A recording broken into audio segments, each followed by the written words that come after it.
তিন দল আগে ভাগে বঙ্গবন্ধু টি-20 কাপের প্লে অফের টিকিট কেটেছে। রাজশাহী না বরিশাল, কে যোগ হবে শেষ চারে? উইন্ডিজ আসার আগে সময় আছে আর কিছুদিন। লাইন লেংথ অ্যাকিউরেসি নিখুঁত করে খেলতে চান মোহাম্মদ সাইফুদ্দিন। যতগুলো বেশি ম্যাচ খেলতে পারবো, সব লাইভ টেলিকাস্ট ম্যাচ বা মিরপুরে যেহেতু আমাদের দুইটা ওয়ানডে আছে ওয়েস্ট ইন্ডিজের সাথে, তারও এক্সট্রা একটা বেনিফিট থাকবে আমার জন্য যদি আমি ওয়েস্ট ইন্ডিজ সিরিজের সুযোগ পাই। চেনা জানা উইকেটেও উইকেট পাচ্ছেন না স্পিনাররা। ঘরোয়া আসরে ওদের বেহাল দশা। এখানে প্রফেশনাল খেলা, এখানে কোনো স্কোর চলবে না। তা আমি মনে করি যে স্পিনাররা অনেক পিছিয়ে চলে গেছে, কারণ কি স্পিনাররা ওইরকম মন লাগায় আপনার প্র্যাকটিস করে নেই। 100 ফুটবলারের জন্য বাড়ি ভাড়া করেছে বাফুফে। ফেডারেশন এখন থেকে চোখে চোখে রাখবে সম্ভাবনাময় তরুণদেরকে। একটা ফুল বাড়ি আমরা ভাড়া নিয়ে নিব।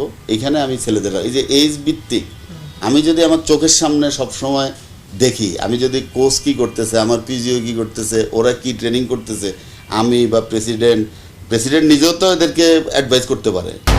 ক্যারিয়ার সেরা স্কোর করেও লাভ হয়নি। পিরামিড ওপেন শুটিং এর ফাইনালে 8 জনে অষ্টম আব্দুল্লাহ হেল বাকি। অলমোস্ট 70+ শুটার পার্টিসিপেশন করেছে, আর যারা বেস্ট 8 ছিল তো কেউ কম না, ওদের মতোই ভালো করেছে।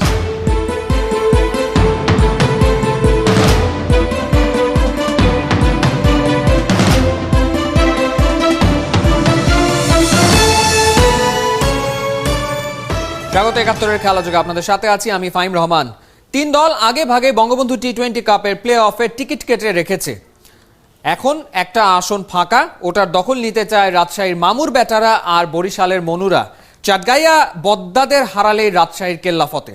যদি কিন্তু মার প্যাচে আটকে আছে বরিশাল, রাজশাহী হারলেই কেবল সম্ভাবনা দুয়ার খুলবে তামিমদের। নাজমুল রানার প্রিভিউ রিপোর্ট। হারাধনের 5 ছেলে বাদ যাবে 1। প্লে অফের আগে হিসেবটা জানে সবাই, কিন্তু সহজ হিসেবটাই জটিল করে বসে আছে রাজশাহী আর বরিশাল। প্লে অফে চট্টগ্রাম, ঢাকা আর খুলনার জায়গাটা পোক্ত, তবে 4 নম্বর দল হিসেবে কারা ঢুকবে ওই তালিকায় সেটা এখনো অনিশ্চিত। 220 রানের পাহাড় ডিঙিয়ে রাজশাহীকে হারিয়ে প্লে অফের আশা বাঁচিয়ে রাখে বরিশাল। বৃহস্পতিবার চট্টগ্রামের কাছে হেরে সেই পথটাই আবার জটিল করেছে তামিমের দলটা। শনিবারের খেলাটা তাই ঢাকার কাছে নিয়ম রক্ষা আর বরিশালের কাছে ডু অর ডাই। অনেক ইম্পর্টেন্ট ম্যাচ আমাদের, যদি আমরা হেরে যাই তাহলে তো আউট অফ টুর্নামেন্ট, বাট আমাদের লক্ষ্য থাকবে জিতাই। ইনশাল্লাহ আল্লাহ যদি চায় আমরা আমাদের বেস্টটা খেললে অবশ্যই জিতা সম্ভব। বিশ্বাস নিয়ে মাঠে যাবো ইনশাল্লাহ। জপ মারলে তামিমদের চাইতেই হবে দিনের প্রথম ম্যাচে চট্টগ্রামের কাছে যেন রাজশাহী হেরেই যায়। পরের পরাজয়ে শেষ হাসি হাসবে ওরা, ব্যাপারটা অতটা সহজও নয়। বিদায় ঘন্টা বেজেই যাবে সেটা নিশ্চিত প্রায়। আর যদি রাজশাহী হারে, তামিমের দলটাও না পায় জয়, তবে রান রেটে অনেকটা এগিয়ে থাকা রাজশাহী যাবে প্লে অফে। সমীকরণটা এখনো তেমনই দাঁড়ায়। আবার রাজশাহী জিতলে ঢাকাকে বিশাল ব্যবধানে হারিয়ে রান রেটের ফারাকটা ঠেলে উপরে উঠতে পারবে কি বরিশাল? সেই প্রশ্নের উত্তরটাও এখন অসম্ভব প্রায়। তবুও মাঠের খেলার হিসেবটা মিলবে মাঠেই। ক্রিকেট পাগলরা না হয় থাকলেও সেই সময়টার অপেক্ষায়। নাজমুল রানা, 71। ইনজুরির সাথে রীতিমতো গলায় গলায় বন্ধুত্ব। দুদিন পরপরই চোটে পড়ে মাঠের বাইরে চলে যান মোহাম্মদ সাইফুদ্দিন। ঝক্কি ঝামেলার পর ফিরেও আসেন ক্রিকেটে। এবার ঠিকমতো খেলতেই পারলেন না বঙ্গবন্ধু টি-20 কাপে। তবে যেভাবেই হোক শক্ত পোক্ত ফিট হয়ে খেলতে চান উইন্ডিজের বিপক্ষে হোম সিরিজে। লাইন লেংথ অ্যাকিউরেসি, এই তিনে নজর সাইফুদ্দিনের। নাইয়ান বিন জসিমের রিপোর্ট। 3 বছরের আন্তর্জাতিক ক্যারিয়ারের প্রায় 1 বছরই কেড়ে নিয়েছে ইনজুরি। বাকি 2 বছরে যখনই সুযোগ পেয়েছেন মাঠে নেমেছেন, জ্বলে উঠেছেন, নিজেকে প্রমাণ করেছেন মোহাম্মদ সাইফুদ্দিন। ইনজুরি কাটিয়ে বঙ্গবন্ধু পেয়েও শেষ পর্যন্ত নেমেছেন ঠিকই, কিন্তু এখনও ছন্দে ফেরা হয়নি। 2 ম্যাচে মোটে 2টা উইকেট রাজশাহীর এই পেস বোলিং অলরাউন্ডারের। অথচ সবশেষ বিসিবি প্রেসিডেন্টস কাপে 4 ম্যাচে 12 উইকেট নিয়ে শীর্ষ উইকেট শিকারী ছিলেন। ওয়েস্ট ইন্ডিজের সাথে আসন্ন সিরিজের আগেই সেই পুরনো ফর্মে ফিরে যেতে মুখিয়ে আছেন মোহাম্মদ সাইফুদ্দিন। যেহেতু প্রেসিডেন্ট কাপটা ভালো খেলছিলাম, ভালো একটা আশা ছিল যে এই টুর্নামেন্টে ভালো কিছু করব। তো যাই হোক, বলে করে তার ইনজুরি আসে না, তারপরও একটা ইনজুরি থেকে উঠে এসে আবার ভালো খেলা আগে শেপে আসা কিছুটা সময় লাগে। তারপর চেষ্টা করছি নিজের 100% দেওয়ার। যেহেতু আমরা কালকে ম্যাচটা জিতে আরও 2-3টা ম্যাচ যাতে বাড়তেই পাই কোয়ালিফায়ারে, তো এই চেষ্টাটা আছে আমার, যতগুলো বেশি ম্যাচ খেলতে পারবো, এসব লাইভ টেলিকাস্ট ম্যাচ বা মিরপুরে যেহেতু আমাদের 2টা ওয়ানডে আছে ওয়েস্ট ইন্ডিজের সাথে, তারও এক্সট্রা একটা বেনিফিট থাকবে আমার জন্য যদি আমি ওয়েস্ট ইন্ডিজ সিরিজের সুযোগ পাই। তো ইনশাআল্লাহ চেষ্টাতে করতেছি। বিসিবি প্রেসিডেন্টস কাপের পর বঙ্গবন্ধু টি-20 কাপেও পেসাররা দাপিয়ে বেড়াচ্ছে। উইন্ডিজের বিপক্ষে হোম সিরিজে ক্যারিবিয়ানদের কাবু করতে পেস অ্যাটাকই হয়তো নীল নকশা আঁকা হবে, কিন্তু সাইফুদ্দিন চ্যালেঞ্জটা ভিন্নভাবে নিতে চাইছে। আমরা ইংল্যান্ড এবং বাংলাদেশ সব সাবকন্টিনেন্ট আমরা বোলিং করে এসেছি। আপনি ভালো চ্যানেলে বল করলে, গুড লেন্থে বল করলে, যেসব হিটিং এরিয়াতে বল না দিলে আপনি সব উইকেটে বেনিফিট পাবেন। আপনি পেস বান্ধব উইকেট, আপনি যদি কাট খেলান, যদি ড্রাইভের বল খেলান, তাহলে পেস বান্ধব উইকেট আপনি খুব বেশি সাকসেস হতে পারবেন না।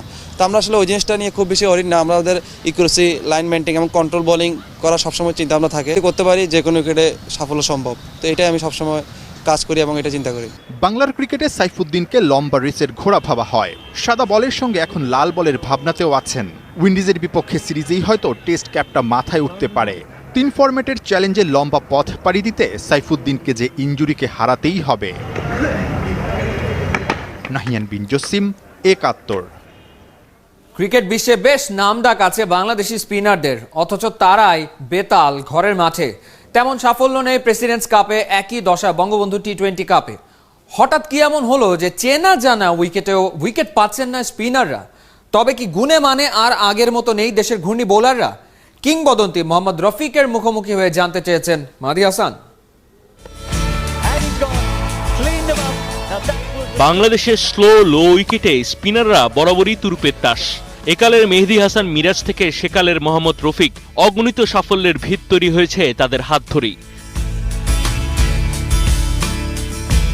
সেই স্পিনাররা হুট করেই যেন বড্ড ক্লিশে। দেশের মাটিতে সবশেষ 2 টুর্নামেন্ট, প্রেসিডেন্ট কাপ আর চলমান বঙ্গবন্ধু টি-20তে বলার মতো সাফল্য নেই স্পিনারদের। উইকেটে রাতারাতি কোনো পরিবর্তন হয়নি, তাহলে হুট করে ম্রিয়মান হয়ে যাওয়া কেন?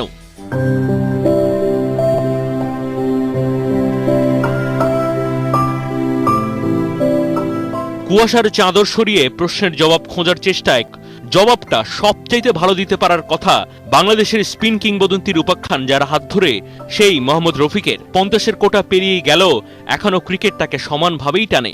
কর্পোরেট টি-20 খেলতে ব্যস্ত রফিকের কাছে জানতে চাওয়া টানা 2 টুর্নামেন্টে স্পিনারদের বল ঘোরার সাথে উইকেটের চাকা না ঘোরার কারণ।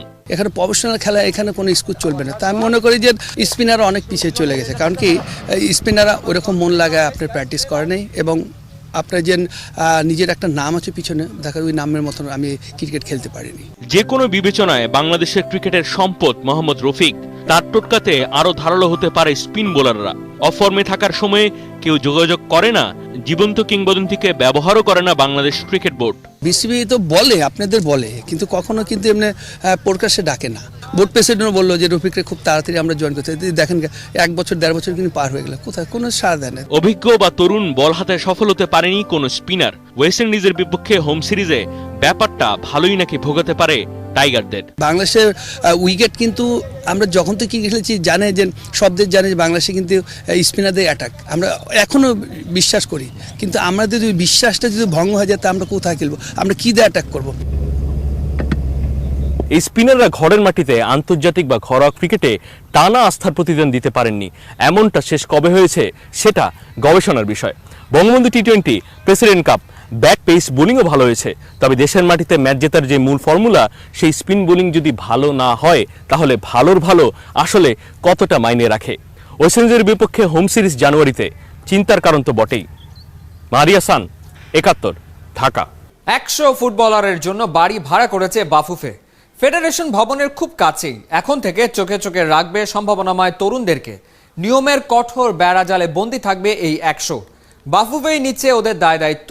জোরে সোরেই চলছে একাডেমি শুরুর প্রক্রিয়াও, এমনটাই জানালেন ফেডারেশনের সহসভাপতি আতাউর রহমান মানিক। এতেশাম সবুজের রিপোর্ট। বাচ্চা মেয়েগুলি আমাদের জন্য বিরাট সম্মান বয়ে নিয়ে এসছে। তা আমি অনেক দিন মানে এই খেলা রেজাল্ট হওয়ার পর থেকে আমি খুব আগ্রহ নিয়ে বসেছিলাম কখন তোমাদের সঙ্গে আমি দেখা করব। অনূর্ধ্ব 15 সাফ চ্যাম্পিয়ন হবার পর স্বয়ং প্রধানমন্ত্রী এমন কথায় সম্মান আরো বেড়েছে। গৌরবে সবচেয়ে বেশি বোধহয় কাজী সালাউদ্দিনের মাথায় উঁচু হয়েছে। সর্বোচ্চ অভিভাবক হিসেবে তিনিই যে তাদের নিয়ে কাজ করেছেন। সাম্প্রতিক সময়ে দেশের ফুটবলের যা সাফল্য তার প্রায় সবটাই এই নারী। ছেলেরা যখন অথই সাগরে, তখন নারীরা কিভাবে পর্বত আরোহে। দীর্ঘদিন বাফুফে ভবনে রেখে সার্বক্ষণিক তদারকি, সারাক্ষণ ফুটবলের আমেজে ওরা নিজেকে যেন শানিত করতে পারছে অবলীলায়। প্রয়োজনে ফুটবলের যে কোনো মহল, এমনকি কাজী সালাউদ্দিনও পাশে থাকতে পেরেছে যে কোনো সময়। এতেই নাকি মেয়েরা পেয়েছে অভাবনীয় সব সাফল্য। তাই ছেলেদের নিয়েও একই পথে হাঁটতে চাইছেন বাফুফে বস। ভবনের 500 গজের মধ্যে 50 থেকে 100 তরুণ ফুটবলারের জন্য পুরো একটা বাড়ি ভাড়া নিচ্ছে। অর্থের যোগানটাও ওরাই দিচ্ছে। আমরা আরামবাগে একটা বাড়ি নেওয়ার জন্য বলছি, যে একটা ফুল বাড়ি আমরা ভাড়া নিয়ে নিব। এখানে আমি ছেলেদের, এই যে এইজ ভিত্তিক, আমি যদি আমার চোখের সামনে সব সময় দেখি, আমি যদি কোচ কি করতেছে, আমার পিজিও কি করতেছে, ওরা কি ট্রেনিং করতেছে, আমি বা প্রেসিডেন্ট নিজেও তো এদেরকে অ্যাডভাইস করতে পারে। চেষ্টা করতেই হবে। হয়তো আমি বড় পরিসরে পারবো না অর্থের কারণে, কিন্তু আমি ছোট পরিসরে তো আমাকে চেষ্টা করতে হবে। এইটা দিয়ে আমি দেখি না যে আমি কিছু করতে পারি না। নতুন মেয়াদে দায়িত্ব নেওয়া কাজী সালাউদ্দিনকে বদলে যাওয়ার রূপেই দেখা যাচ্ছে। জাতীয় দলের সমালোচিত ম্যানেজার পরিবর্তন, ব্যর্থতার শাস্তি হিসেবে জেমি ডেকে বহিষ্কারের সিদ্ধান্ত। এখন ব্যক্তি উদ্যোগে 100 ফুটবলারের আবাসিক ক্যাম্প, থেমে যাওয়া একাডেমির কাজটাও নাকি নতুন করে শুরু হচ্ছে। আমরা ফর্টিসের সাথে আমরা মিটিং করছি, আমি প্রেসিডেন্ট সহ আমরা একটা মিটিং করছি। তারা একেবারেই খোলা মনে আমাদেরকে তাদের ইনফ্রাস্ট্রাকচার ফ্যাসিলিটিসটা আমাদেরকে দিতে চাচ্ছে, মাঠ আমাদেরকে দিতে চাচ্ছে, কিন্তু তারপরেও তো তাদের সাথে আমাদের একটা কন্ট্রাক্ট করতে হবে। আমাদের ফাইন্যান্সিয়াল ইনভলভমেন্টটা কিন্তু এখানে আসবেই। সহসভাপতির কথার সঙ্গে সভাপতির কাজের মিলটাও দেখা যাচ্ছে। নতুন মেয়াদের নতুন সালাউদ্দিনের বাফুফে থেকে বদলে যাবার একটা সুর কিন্তু ঠিকই শোনা যাচ্ছে। ইহতিশাম সবুজ, 71। ক্যারিয়ার সেরা স্কোর করেও লাভ হলো না। পিরামিড ওপেন শুটিং এর ফাইনালে 8 জনে অষ্টম দেশ সেরা আব্দুল্লাহ হেল বাকি।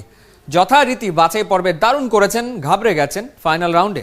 12 শটে 121.3 পয়েন্ট পেয়েছেন বাকি। বেশ চিন্তিত শুটিং ফেডারেশন। ক্যাম্প কমান্ডার বলছেন, অলিম্পিকের আগে কয়েকটা বিশ্বকাপ খেললে উন্নতি হবে শুটারদের। উপলব্ধি রিপোর্ট। 10 মিটার এয়ার রাইফেলে বাংলাদেশের সেরা আব্দুল্লাহ হেল বাকি। আন্তর্জাতিক অঙ্গনে তার দাপুটে শুটিংয়ের জন্যই নিজ যোগ্যতায় পেয়েছেন সেরার খেতাব। 2014 আর 18 কমনওয়েলথ গেমসে রৌপ্য পদক জিতে উজ্জ্বল করেছেন দেশের নাম। করোনার কারণে বিশ্ব ক্রীড়াঙ্গন থমকে গেলেও বসে নেই বাংলা শুটাররা। গত কয়েক মাস ধরেই রেঞ্জে নামছেন অনলাইন শুটিংয়ের প্ল্যাটফর্মে। তবে এসব আন্তর্জাতিক আসরে খুব একটা সুবিধা করতে পারছেন না আব্দুল্লাহ হেল বাকি। মিশরের পিরামিডস ওপেনের বাছাই পর্বে ক্যারিয়ার সেরা 627.3 স্কোর করে জায়গা করেছিলেন সেরা 8-এ। তবে ফাইনাল রাউন্ডে মেলেনি প্রত্যাশার প্রাপ্তির হিসাব। 8 জনে হয়েছেন অষ্টম। ফ্লেভার আর ফাইনালের ফ্লেভার দুইটা দুই রকম, দুই নিয়ম, সব কিছুই টাইমিংয়ের ব্যাপার, সব কিছুই আলাদা। সো এটা নিয়ে আমার মনে হয় একটু রিসার্চ করতে হবে ফাইনালটা নিয়ে। সো তাহলে মনে হয় ইমপ্রুভ করা সম্ভব। এটা নিজের রেঞ্জ হলেও আপনার এখানে অলমোস্ট 70+ শুটার পার্টিসিপেশন করেছে, আর যারা বেস্ট 8 ছিল তো কেউ কম না। আমার মতোই আমার বেস্টটাই করতে পারিনি, আর ওরা ওদের মতোই ভালো করেছে। অলিম্পিকগামী শুটারের পারফরমেন্সে হতাশ ফেডারেশন। আব্দুল্লাহ হেল বাকির স্কোরটা আপনার আপ অ্যান্ড ডাউন করেছে ফাইনালে গিয়ে। ফাইনালে 3টাতে উঠে 3টা কম্পিটিশন থেকে সে একটু বাজেভাবে ছিটকে পড়ে গেছে। আজকেরটা একটু বেশি খারাপ ছিল, কিন্তু আপনি যদি ওভারঅল কম্পিটিশনের স্কোর দেখেন তার আস্তে আস্তে স্লোলি সে একটু ইমপ্রুভ করেছে। ইজিপশিয়ান অনলাইন কায়রো ওপেন, যেটা পিরামিড ওপেন, এটাতে যে সমস্যাটা আমি দেখলাম যে আমার কাছে মনে হচ্ছে ওরা একটু স্লো। তো হয় কি আপনার যে ধরেন 4 মিনিট 10 সেকেন্ডে 5টা করে শট মারতে হয়, তারপর পরবর্তীতে আবার দাঁড়িয়ে থাকে। তো দাঁড়িয়ে থাকলে কি রিদমটা নষ্ট হয়ে যায়। টোকিও অলিম্পিক্সের বাকি এখনো 6 মাস। এই সময়ের মধ্যেই আব্দুল্লাহ হেল বাকির পারফরমেন্সের উন্নতি করতে কাজ করবে ফেডারেশন। ইউরোপ খুললেই আমরা বাকিকে ইউরোপে পাঠাবো। তাছাড়া সে 3টা গেম আরও করার সুযোগ পাবে। যেমন দিল্লিতে আছে ওয়ার্ল্ড কাপ, তারপরে আপনার নেক্সট ওয়ার্ল্ড কাপ আছে আপনার বাকুতে, তো আর মিউনিক এবার হচ্ছে না। তো এই দুটো ওয়ার্ল্ড কাপ খেলতে পারবে, সে প্র্যাকটিস করতে পারে সে জার্মানির রেঞ্জে গিয়ে। বাকির সাথে আমি এখনও এই বিষয়ে কথা বলিনি, কারণ আমরা চাই না যে ওকে ডিস্টার্ব করতে। তো ফ্রি হলে যেহেতু খেলছে, আবার সামনে ইরান ওপেন আছে, হোপফুলি বাকি ভালো করবে। উপাল নন্দী, 71, ঢাকা।